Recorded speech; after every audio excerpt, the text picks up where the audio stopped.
Congressman Pepito Alvarez sumugod sa Senado at itinangging tumanggap siya ng maleta ng pera. Idetalye mo balitang yan, RH28, Raymond Paas. Raymond. Mr.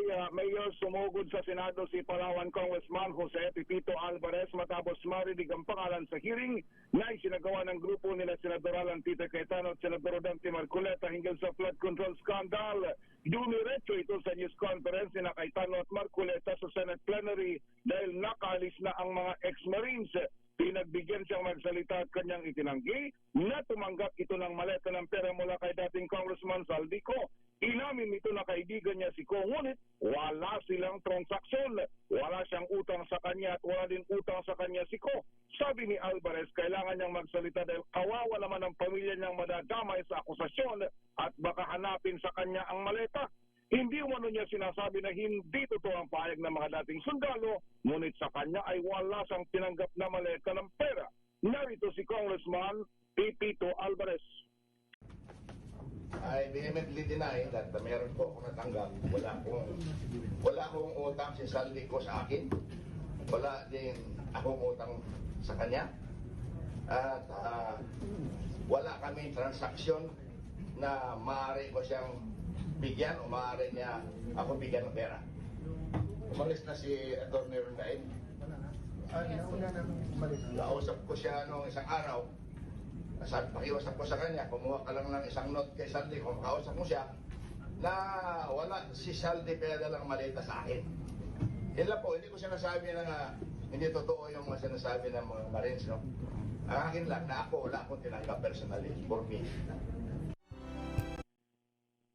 Ang naging pahayag ni Congressman Jose Pepito Alvarez. Sabi ang usapan nga namin dito, Mayor, mukhang hindi nila kilala kung sino si Congressman Alvarez. Dahil baka tatabunan sila ng hindi lang baka maleta ang itatabon sa kanila. Kundi itong mga baul ng pera. Baul, treasure chest. Yun na nga, yun na yung usapan namin dito nung nagulat kami ng biglang umakyat at nakita namin na dumiretso sa Senate plenary. Pero hindi naman niya inapot na yung mga ex-Marines na nagdawit sa kanya dito sa issue ng flood control. Ba't hindi pinuntahan si Senator Alan Peter at Marcoleta? Senator Ivy. Pumunta siya, kaya nga pinagbigyan siya na magsalita doon mismo sa tuloy-tuloy yung press con kasi kanina nila Senator Alan at Senator Marcoleta. Nung dumating siya, dumiretso siya doon. At pinagbigyan naman siya na umupo. Kaya nakapagsalita itong si Congressman Alvarez, Mayor. Anong sabi ng grupo ni na Senator Alan? Ay wala, kasi ang sinasabi naman ay galing daw yun sa grupo ng mga sundalo. Okay. Sino ang president ng Senate Press Corps, Raymond? Ayan, matindi yung alegasyon ni Senator Marcoleta na ang Senate media daw at mga media ay bayaran. Wala kaming press corps sa Senate, Mayor. Wala bang press corps dyan? Wala. Kasi dinatnang ko na nitong ganitong sitwasyon. Matagal nang ganito ang kanilang kalakaran. Walang press corps, pero everybody works with anybody. Ganun, Mayor. Iba-ibang grupo dito, pero nagko-coordinate kapag may mga coverage at may mga patawag ng news conference. Kaya nagulat nga kami. Maraming nung nagsalita ito si Senator Dante Marcoleta, dito sa huling news conference, hindi na kasi ako pumasok sa kanya dahil doon nag-press con dahil nabanas na rin ako. Noong huli ay humingi naman daw ng sorry. Pero yung sorry na sabi ng mga kasama natin dito, alam mo naman kasi yung nagsusorry na yung galing sa puso. Nag-sorry lang para masabi na nag-sorry. Yun ang pakiramdam nila, kaya yung iba ay hindi na siya inintindi. Na-focus na yung tanong dito kay Senator Alan Peter Cayetano dahil siya naman talaga ang issue dito sa nagpapatuloy na bangayan ng dalawang grupo sa Senado, Mayor at Ms. Taya. Mag-sorry din siya sa Blue Ribbon Committee hearing.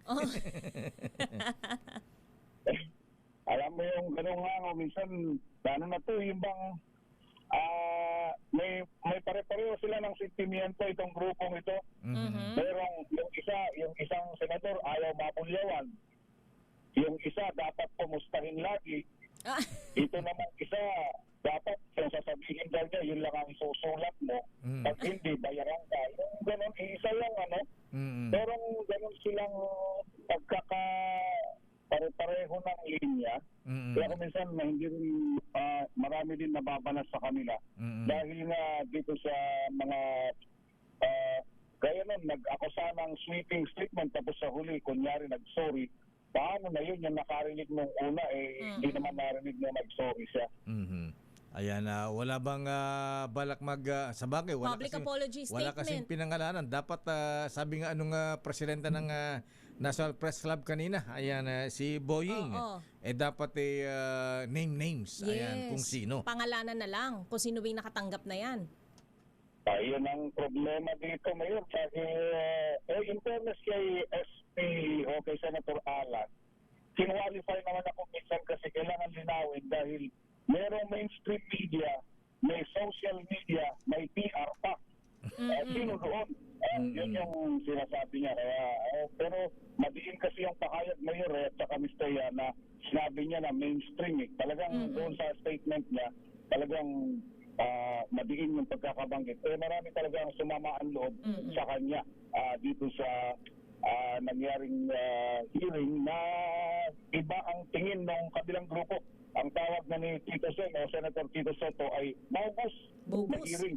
Itong isinagawa ngayong hapon. Ayaw gawin ito maghapon. Butit yung mga lady reporters natin sa Senado hindi sinugod si Marcoleta at sinabunutan. Hindi naman sila nag-resort sa violence.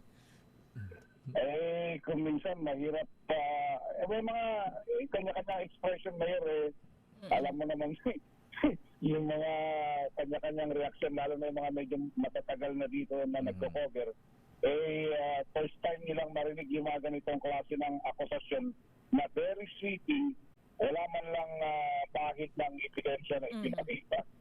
Hindi talaga nagustuhan. Okay nga Rod, maraming salamat Raymond.